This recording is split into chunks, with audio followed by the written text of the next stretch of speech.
Já, hér bandstoppfilter. Þessi rás sem tengd upp hérna þessi rás hér. Og þetta er sama formúlan, fá sem ein tíðna 4093 rið eða hertz.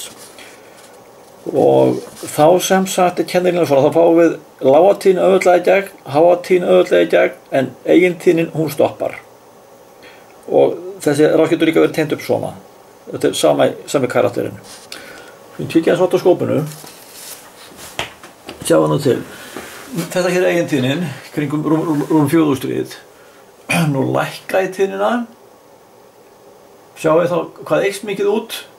Og alveg fullt núna bara gegn mjög höfðlega. Og fyrir aftur hér í eigin tíðnina og svo hækka í tíðnina. Og það gefur eftir einu hérna. Hér er eigin tíðnin og hér er ekkert út. Þegar ég lækka hana, sjáum við að fasvikið er hérna megin og svo fyrir ég hátíðina, þá er komið hinum megin. Þannig að hér er spólan ráðandi og hér er þéttirinn ráðandi. Þetta er 90 gráða fasvik eftir hvort það er spóla eða þéttir. En hér þurfum við bara að skilja að við eigintíðnina þá kemst ekkert í gegn. Þetta er bandstoppfilter. Okay.